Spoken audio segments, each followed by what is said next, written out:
पूरे घटनाक्रम में एक व्यक्ति लगातार सबको पेरे हुए है और प्रशासन उसके चारों तरफ इर्द गिर्द घूम रही है और उसकी मदद कर रही है। आवेदन दिया जा रहा है, कोई एफआईआर नहीं हो रहा है। क्यों नहीं हो रहा है? किसके डर से आप नहीं एफआईआर कर रहे हैं? अगर डर कानून को होने लग जाए तो न्याय क्या उम्मीद आप नहीं कर सकते हैं। उससे भी आपको पूछना चाहिए था कि एक ही व्यक्ति पर 3-3 बार एक ही व्यक्ति क्यों केस कर रहा है। कुमार जी, सबसे पहले न्यूज ऑफ बिहार में आपका बहुत बहुत स्वागत है। और आप एक समाज के हित में लगे रहते हैं, समाज की सेवा में लगे रहते हैं, और एक सोशल मीडिया पे देख रहे हैं बहुत ज़्यादा वीडियो वायरल हो रहा है, क्योंकि रात के अंधेरे में कुछ पुलिस के वर्दी पहनकर कुछ असामाजिक तत्व आते हैं। अब कौन है नहीं है वो तो नहीं हमको पता है। आखिर ये वीडियो बहुत ज़्यादा वायरल हो रहा है, क्या कहना चाहेंगे?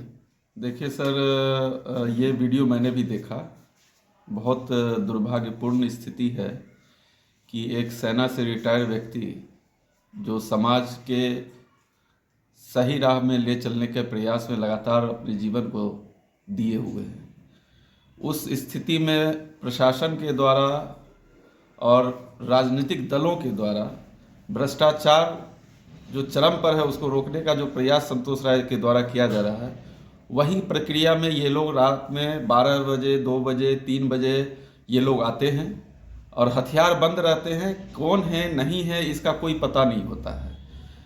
मैं यही चाहता हूँ, मैं सोचता हूँ यही हूँ कि जब आईपीएस पदाधिकारी, प्रशिक्षुक आईपीएस यहाँ उपस्थित हैं, उनके उपस्थिति में अगर उनके थाना क्षेत्र में कोई भ्रष्टाचार इस तरह से हो और उनके संज्ञान में यह बात ना हो कि कौन सा थाना से वह पदाधिकारी आया, कौन था नहीं था, थाना को इन्फॉर्मेशन नहीं है, तो ये तो बहुत दुर्भाग्यपूर्ण बात है कि कोई पदाधिकारी जो आईपीएस लेवल का यहाँ पे पदस्थापित है और उनके जुडिक्शन में इस तरह की घटनाएं हो रही है कि किसी के घर पर हथियारबंद लोग रात के 3 बजे 2 बजे पहुंच रहे हैं और कह रहे हैं कि गेट खोलो।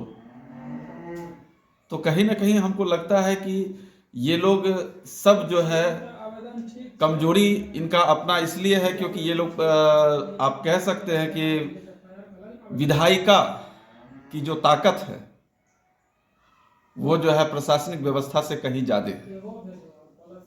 उनके दबाव में ये लोग काम कर रहे हैं। कहीं ना कहीं यह मुझे शंका और पूर्णतः यह देखने से भी लगता है। अच्छा, माना कि अगर पुलिस भी है तो आप दिन में आइए, दिन के उजाले में आइए और आप आके बात कीजिए भैया आपके ऊपर। डीजीपी का साफ निर्देश है कि कोई भी प्रक्रिया घटना की जांच अगर करनी है तो आप दिन में आइए, साथ में सारे व्यवस्था के साथ लेटर के साथ आइए, बिना कोई लेटर बिना कोई संज्ञान के। आप अगर पूछताछ के लिए ही आए थे तो अगर किसी केस के सुपरविजन में आए हैं तो भी आपको दिन में आना था।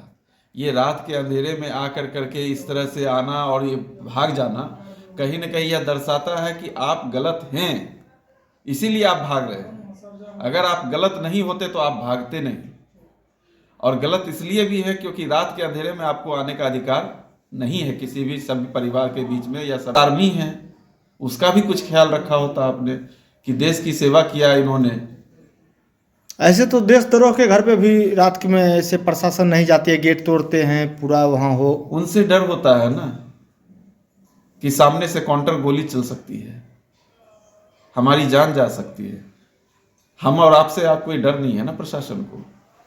आपको और हमको तो जब चाहे तब उठा करके ले जा सकता है, जब चाहे 2 झापड़ मार सकता है, और आप उसमें क्या कर सकते हैं। तो बार बार एक फौज से रिटायर हुए हैं उनको प्रताड़ित करना कहाँ तक उचित है सर? सर एक बात बताइए कि जिस घटना की चर्चा आज बार बार हो रही है कि एक व्यक्ति लगातार एक ही व्यक्ति पर एक ही थाने से SC/ST मुकदमा कर रहा हो और वह व्यक्ति उस केस में 1.5-2 वर्ष तक जेलों की सजा, मतलब कह लीजिए, या उसको सजा क्या कहा जा सकता है, न्यायिक प्रक्रिया ऐसी है कि आपका बेल होगा, फिर बेल होकर के आए, फिर आपको उठा करके वही केस, दूसरा केस करके, व्यक्ति वही है, तो एक आदमी 4 बार केस नहीं कर सकता है। तो डीजीपी साहब तो जो ये बोले हैं, जो फरमान जारी किए हैं, तो तब गलत साबित हो रहा है।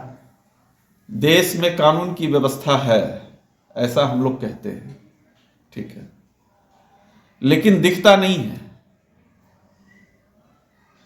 आप ये बताइए कि लॉ जो कहता है लॉ के अगेंस्ट ये बात हो रही है ना।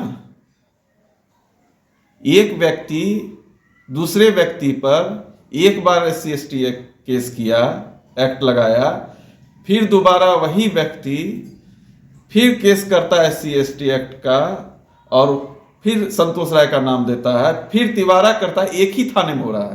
पहले का केस का क्या हुआ, दूसरे केस का क्या हुआ, तीसरे केस का क्या हुआ? कौन सा सुपरविजन आपने किया? सही था, गलत था, कुछ आपने रिपोर्ट दिया? थाना कर क्या रही है? वही थाना, एक ही थाना से हो रहा है।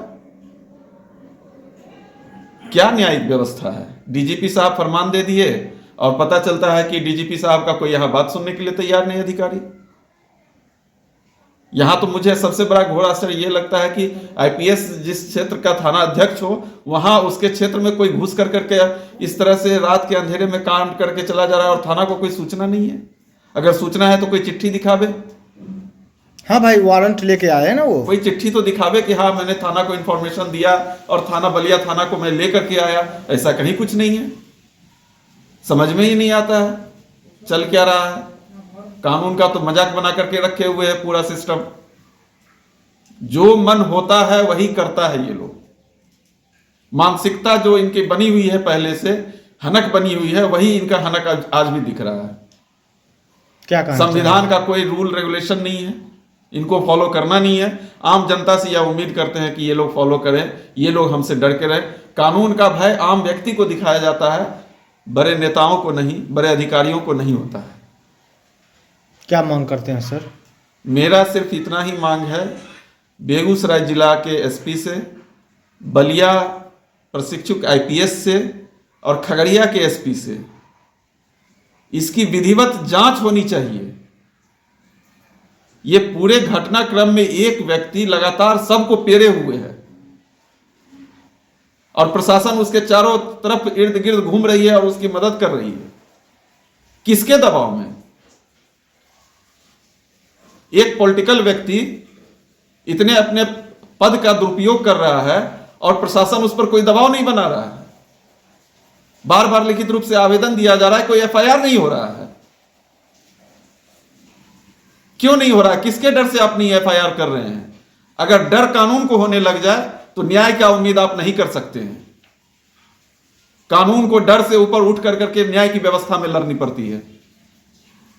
यहां तो जो कमजोर वर्ग हैं उन्हीं के ऊपर सारा कानून, सारा सिस्टम, सारा व्यवस्था आप थोप दीजिए, आप मरते रहिए, कोई दिक्कत नहीं है।